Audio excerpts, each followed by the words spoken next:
Si vous permettez, je voudrais revenir sur l'intervention de mon ami Moratinos. Et votre nom, s'il vous plaît.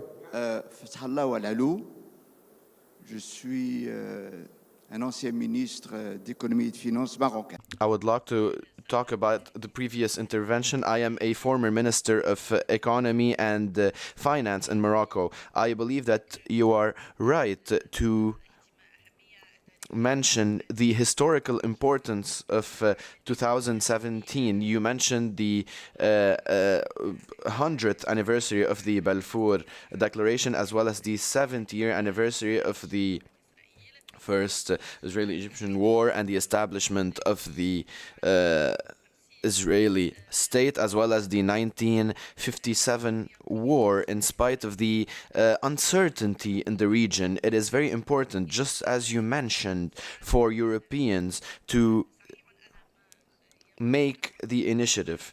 Naturally, today we are in a war on terrorism against ISIS, aimed at avoiding the fragmentation of national entities in the Arab world, such as is the case in Syria, Libya, and Iraq. However, at the same time, we must give hope, and this is only possible by focusing on some of the priorities, or the main priority, which is the Palestinian question. If we do not link the events taking place today in this world to this very important question, it might seem that we are forgetting or ignoring it, and this means that once again we are committing a flagrant mistake in our analysis. Thank you very much. Washington very well. Ambassador Fujisaki, back here.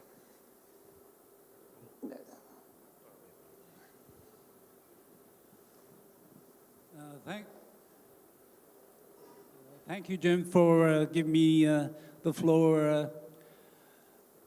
I'm one of those who's rather concerned that image of Islam has been very much affected by so-called IS or ISIS or Islamic states. Isn't there thinking on Islamic State side, like the Organization of Islamic States, asking world media not to call them IS or ISIS or Islamic States, because even though they themselves call it, because I think the word Islam and Muslim has been very much negatively affected by those groups, and that will remain so for a long time. I am very concerned about it. Thank you very much. Saeb, that echoes something you were saying earlier. Could you briefly comment?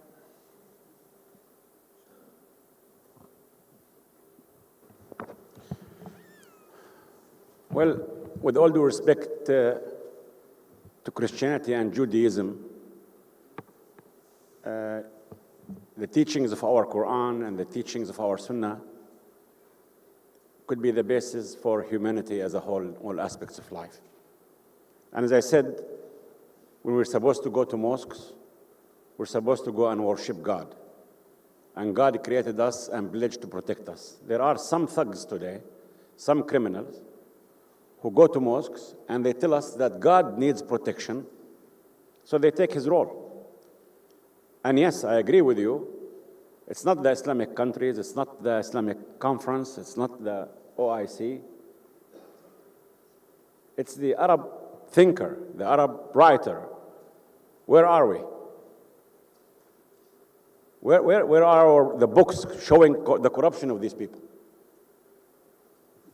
And let's be very, very frank. I said that Arabs can no longer see with the eyes of their rulers, or hear through their ears, or speak through their tongues. Today the world have changed on us. So either we use religion to maintain a certain order, or do we use the blindness, the lack of accountability, transparency, the rule of law, women's rights, human rights, educational systems, and so on, as a way to sustain the current regimes? It's a dilemma. And as I said, if we don't help ourselves, nobody else will. I don't think the mere fact that Islam is being used doesn't give the right to any Christian or any Jew to come and smear Islam. We're not perfect.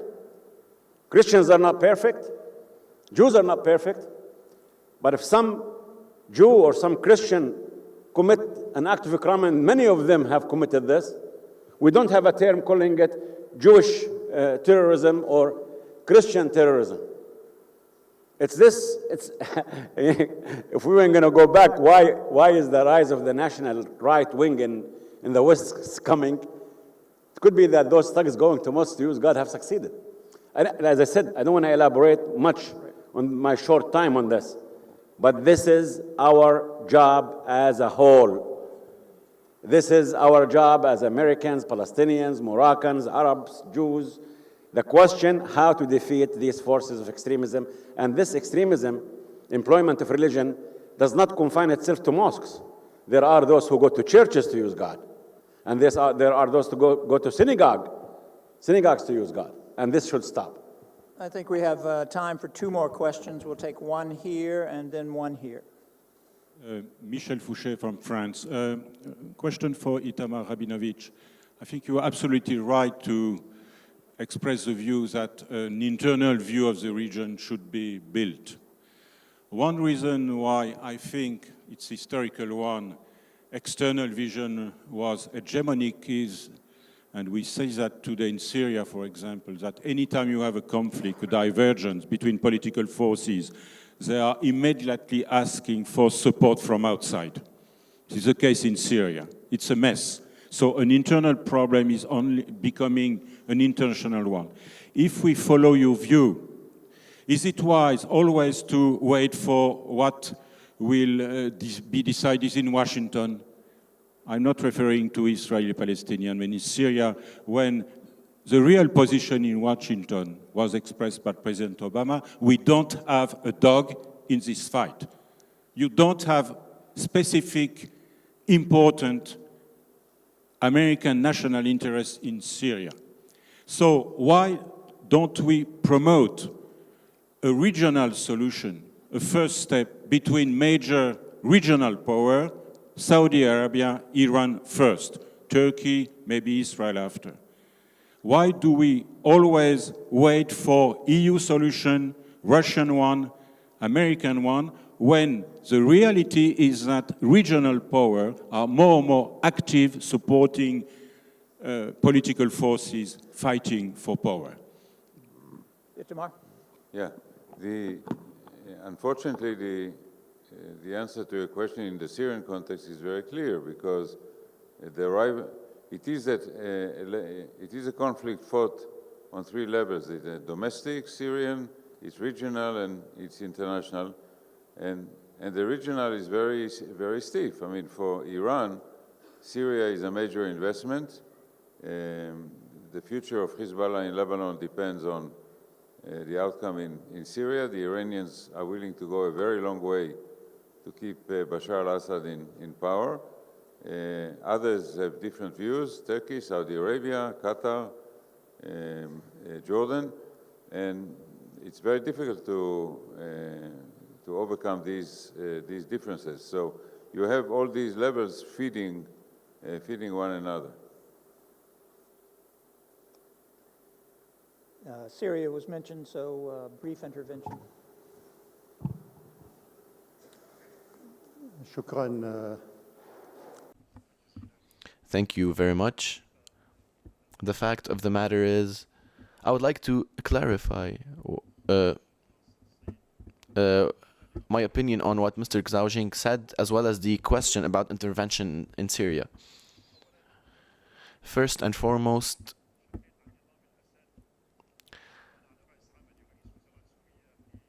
I became opposed to the Syrian regime in August 2011 while I was still Prime Minister. What happened in Syria is that the Syrian people had demands of political, social, and economic reform. This started with peaceful protests calling for reform. these protests were countered. These protests led by millions of Syrians, which included Syrians from all religious groups. And at the time, I was governor of Latakia.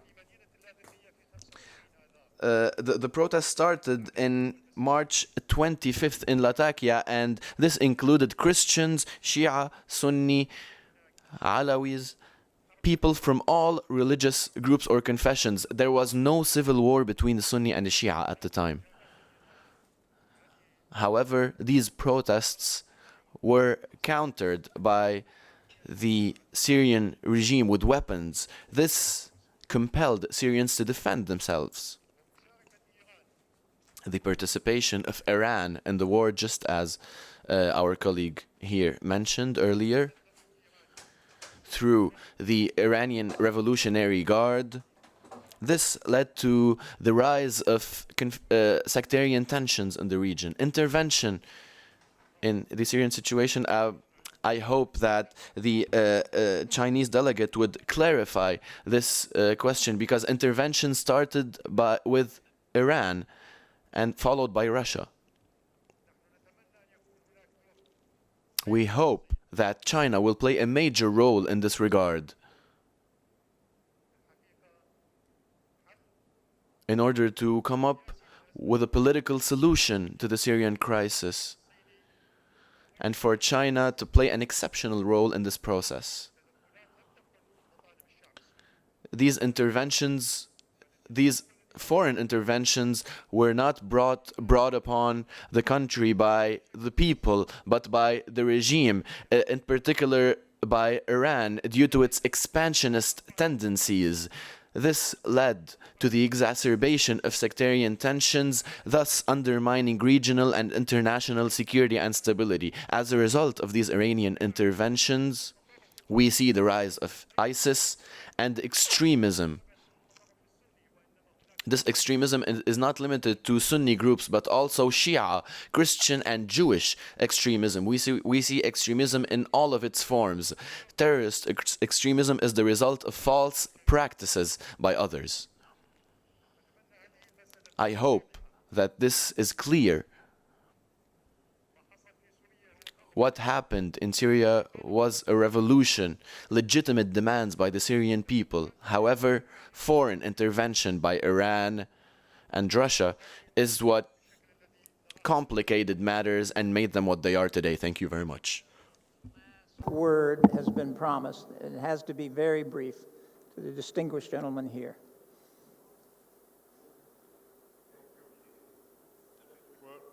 Can't hear you. Does it work? Okay. Thank you, Jim. I have a question about Lebanon. I'm coming from Beirut. Et je vais parler en français. But very brief.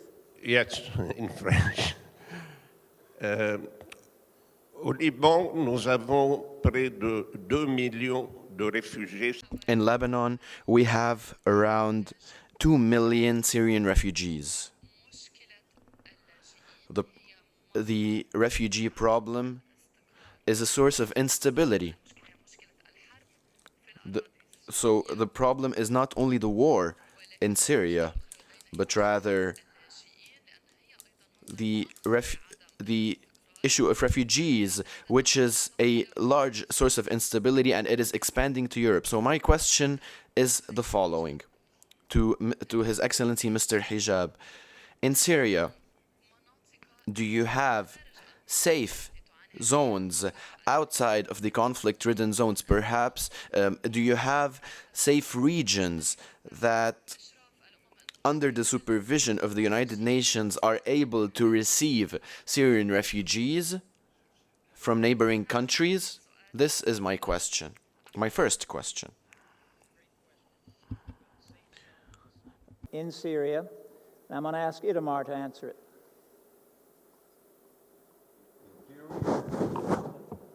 I'm sorry. In theory, yes. One way to start resolving the issue is to have safe zones, to have no-fly zones. This is a way of resolving the issue, except that those who want to perpetuate the war and the status quo will not allow that to happen. So, in short, it's a wonderful idea whose time has not come.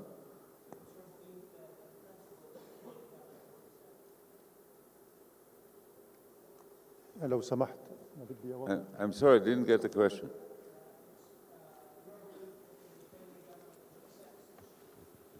The Israeli government wants to have the least profile in the Syrian crisis, and definitely would not object to that.